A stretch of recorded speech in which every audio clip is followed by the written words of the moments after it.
When I was 4 years old and playing around in my neighborhood, I had an experience that I would never forget for the rest of my life.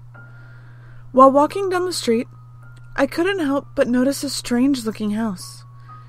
It was made of mottled black and white bricks, with tall, sharp spires reaching into the sky.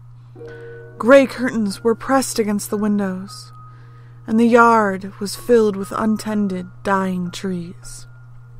As I walked past the house, I felt an inexplicable feeling in the pit of my stomach. I can't explain it, even now. But it felt like a dark aura was pushing against the very soul of my body, dragging me to the house, like a monster would towards its lair. As I slowly began walking, I started to notice doves flying into the dead trees. The birds were driving themselves, beak first, into the trunks, and I could hear a snapping sound coming from the doves' necks as they fell to the ground. I started panicking, but my body didn't respond. I tried shouting out, but my mouth wouldn't move. I was moving ever so slowly towards the house. Finally, what seemed like an eternity, I edged close enough to the door, and I rang the doorbell.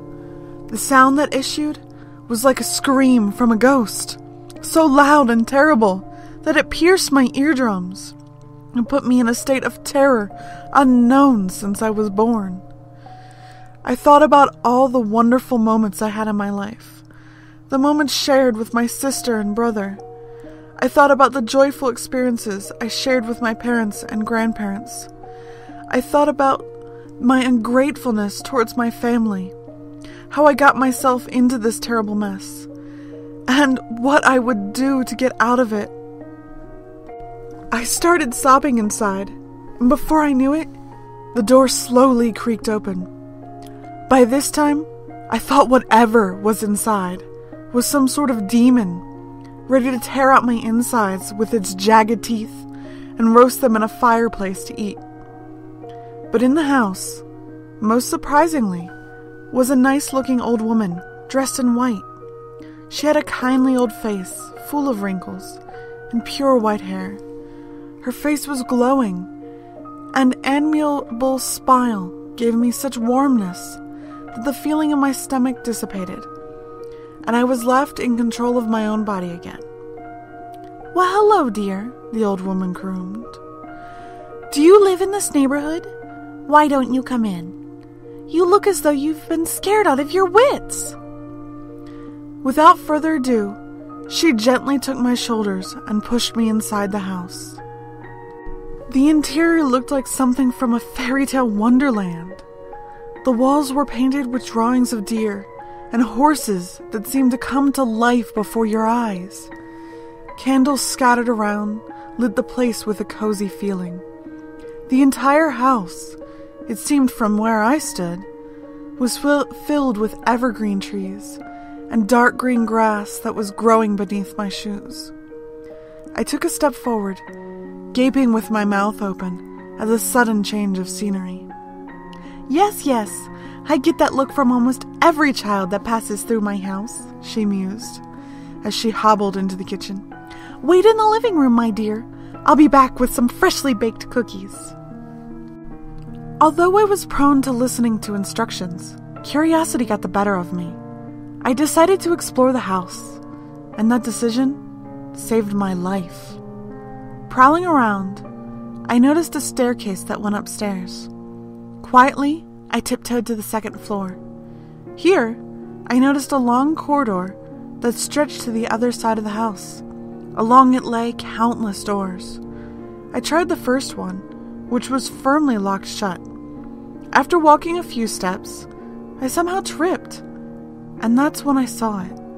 A door to my left that was open with an infinitely small crack.